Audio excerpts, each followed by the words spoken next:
예, 이 시간은 사도행전 8장의 본문을 가지고 중요한 말씀을 몇 가지 드리고자 합니다. 이제 예루살렘 교회가 사울의 주동적인 핍박으로 인하여 스데반이 죽고 예루살렘 교회 전체가 흩어지는 엄청난 대변혁의 사건이 일어나게 됩니다. 하나님의 교회는 반드시 또 놀랍게 성장 부흥하는 단계도 있지만은 바깥으로부터 오는 어려움, 또 안에 있는 시험들을 통해서 교회가 굉장히 환난과 핍박을 받는 경우가 많습니다. 그러면 이 환난과 핍박을 받을 때에 성도들이 어떻게 행동하느냐가 그 사람의 믿음의 수준을 평가합니다. 개인적으로도 이제 우리 친구나 사람을 만날 때에 어려울 때에 어떻게 하는가를 보면 그 사람의 그 안에 내면의 깊은 것을 알 수 있잖아요. 그 사람이 진짜인지 아닌지는 어려울 때에 행동하는 걸 보면 알 수 있잖아요. 믿음도 마찬가지입니다. 믿음도 어려울 때에 어떻게 주님을 향하느냐, 그게 모든 것이 결정됩니다. 그래서 지금 예루살렘 교회가 흩어졌는데 집사 빌립과 같은 사람은 남쪽 유다 사람들이 제일 싫어하는 사마리아 성을 들어가서 복음을 전할 때 놀라운 운동이 일어났던 것을 보여줍니다. 이 사마리아 성을 왜 남쪽 유다 사람들이 싫어했냐면은 그건 시대적인 배경이 있습니다. 이스라엘이 두 개의 나라 남쪽과 북쪽으로 갈라질 때에 북쪽은 이스라엘이라는 명칭을 가지고 분리되어 나갑니다. 10개의 지파가 분리되어 나가는데 거기에 수도가 사마리아입니다. 남쪽은 예루살렘이고 유다라고 그러죠. 유다 사람들은 북쪽에 있는 사마리아를 굉장히 싫어합니다. 왜냐하면 북쪽이 또 남쪽을 침공해 들어올 때가 있고, 특별히 북쪽이 BC 722년에 아시리아의 침공을 받아서 점령을 당합니다. 그때에 아시리아의 군인들이 사마리아를 점령해가지고 거기에 있는 여인들을 취해가지고 아기를 막 낳게 돼서 사마리아 지역은 남쪽 사람이 볼 때는 막 잡족들이 생겨나서 더러운 곳이다. 아주 안 좋은 잡족들이 살고 있는 동네다. 이렇게 해서 바로 사마리아 성으로 가지 않고 질러가면 되는데 둘러서 사마리아 성을 피하여 북쪽으로 올라가는 만큼 이 사마리아 성을 굉장히 회피하게 되었습니다. 그런데 지금 예루살렘 교회가 어려움을 당했을 때에 지금 집사 빌립이 사마리아에 들어가서 복음을 전했다는 것은 이거는 놀라운 일입니다.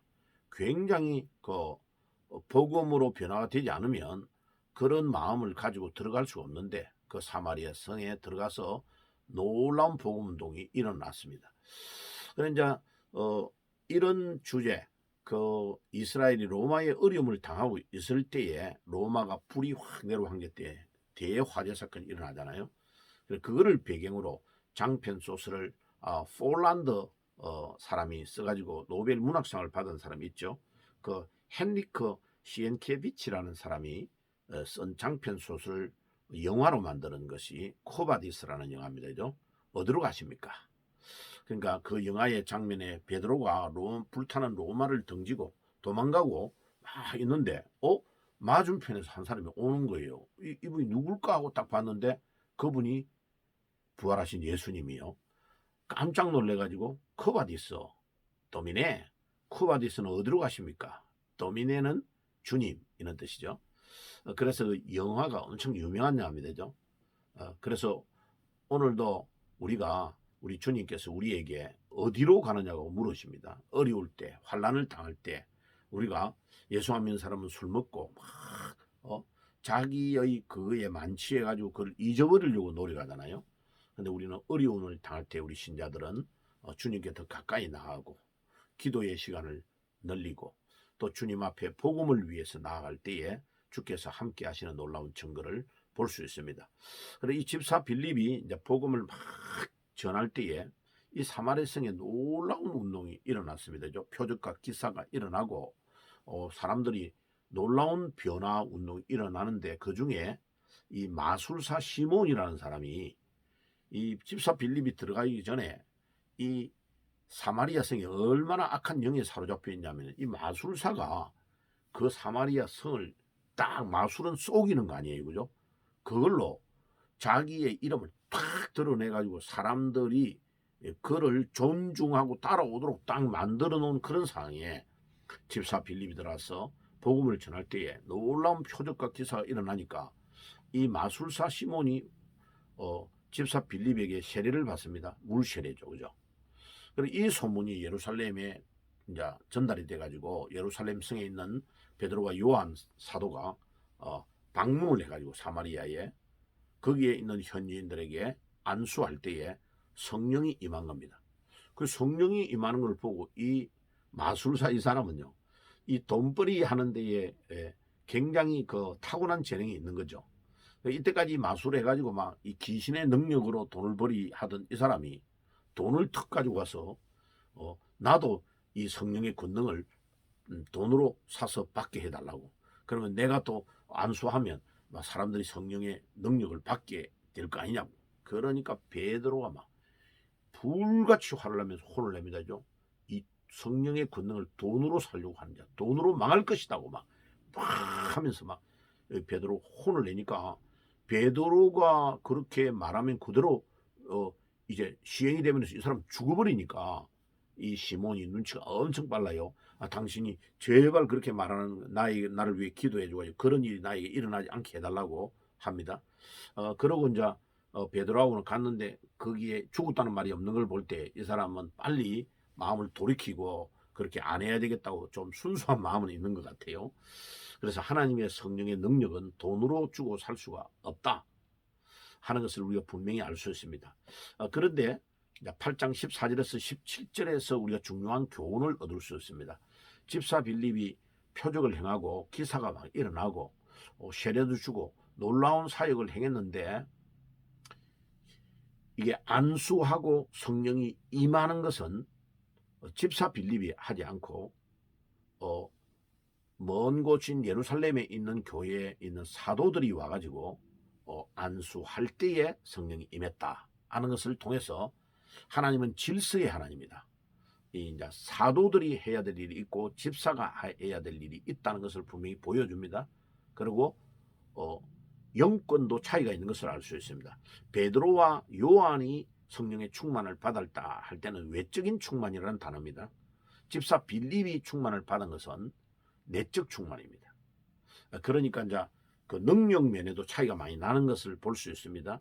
그러니까 기사와 표적 일반적인 것은 일어날지라도, 또 물세례는 집사 빌립이 주었다고 할지라도, 이렇게 이제 그 성에 와서 안수할 때에 주의 성령이 임재하시는 것은 베드로와 요한이 하고 있다는 것을 알 수 있습니다. 그래서 하나님은 질서의 하나님입니다. 이 질서를 초대교회가 딱 지키고 유지하고 있다는 것이요. 그리고 사도행전 2장에 보면 서로 떡을 떼고 교제할 때에 사도들의 가르침을 받아 서로 떡을 떼고 교제한다고 합니다. 이 사도들의 지도와 가르침, 하나님의 말씀 안에서 교제하고 떡을 떼고 나눈다는 거죠. 그래서 항상 우리가 영적인 부분에도 질서가 있어야 된다. 막 월권하고 자기 마음대로 하면 안 되고, 자기가 해야 될 일이 있고 또 사도들이 해야 될 거 있고 주의 종이 해야 될 일들이 있다 하는 것을 분명히 알아야 되고, 그 다음에 이 성령이 내적인 충만과 외적인 충만이 다르다 하는 것을 입체적으로 분명하게 보여줍니다. 또 한 가지 우리가 꼭 알아야 될 것은, 지금 한국 교회 안에서 저수지 이론, 네덜란드의 그 위대한 학자 아브라함 카이프가 주장했던 것처럼 초대교회의 성령의 충만이 2000년 전에 일어났던 한번 그 사건이 저수지와 같이 한 번 단회적으로 딱 있고, 그 고여있던 물을 우리는 이렇게 쭉쭉 뽑아서 이 살고 있다 하는 이론인데, 그거는 틀린 이론입니다. 그러니까 성령의 충만이 이 2000년 전에 마가온의 다락방에서만 임하고 지금은 임하지 않는다고 하는데, 그것은 완전히 틀린 말입니다. 사도행전 안에서 여러 분 지금 이걸 가르쳐주고 있잖아요. 고넬료의 집에 갔을 때 베드로가 처음과 같이 임했다고 말하고 있잖아요. 그죠? 그 다음에 오늘 이 본문에 보면은 사도행전 8장에 또 베드로와 요한이 와가지고 안수기도 할 때에 성령이 임하고 있잖아요. 그죠? 보세요. 그러니까 2000년 전에 마가요한의 다락방에서만 성령이 임하였다, 충만하였다라는 말은 틀린 말입니다.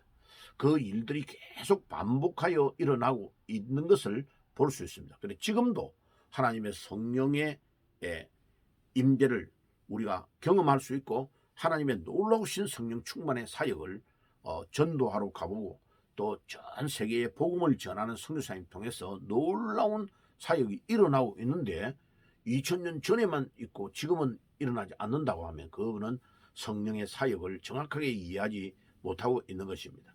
그래서 오늘 이 사도행전 전체에서 우리가 알 수 있는 이 놀라운 것은 어려울 때, 교회가 핍박을 당할 때에 성도들이 어떻게 행동하고 행하느냐가 믿음의 진수를 보여주는 것인데, 집사 빌립은 어려울 때에 도망가고 도피하지 아니하고 사마리아 성으로 들어가서 오히려 복음을 전하고 있다. 그리고 거기에 전하는 복음은 반드시 예수가 그리스도라는 것을 전하고 있습니다. 그래서 우리도 어떤 상황 속에서든지 복음을 전가하는 위대한 주의 백성들이 되어야 되겠고, 이 마지막 시대에 진정으로 복음을 위해서 사는 그런 사람들이 되어야 되겠습니다. 아멘. 기도하겠습니다. 하나님 우리 아버지 감사합니다.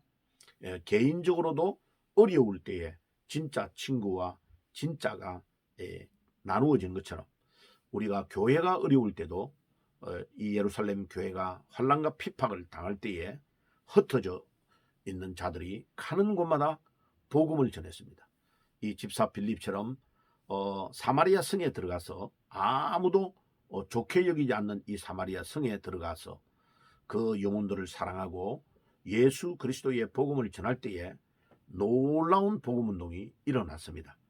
거기에 마술에 걸려있는 시몬도 복음을 전하여 변화시키고, 그 성 안에 있는 수많은 사람들을 하나님이 주시는 복음의 능력으로 변화시켰던 것처럼 하나님 우리에게도 그와 같은 능력을 허락하여 주시옵소서. 하나님은 질서의 하나님이기 때문에 우리가 질서를 잘 지키고 믿음으로 나아가서 이 마지막 때에 주님의 나라와 복음을 위해서 우리 남은 삶을 온전히 들을 수 있도록 인도해 주시옵소서. 예수님의 이름으로 기도드리옵나이다. 아멘. 지금은 우리 주 예수 그리스도의 은혜와 하나님 우리 아버지의 사랑하심과 성령님의 교통하심이 오늘도 집사 빌립처럼 복음을 위해 살기를 소원하는 모든 주의 백성들 머리 위에 지금부터 영원까지 항상 함께 계실지어다. 아멘.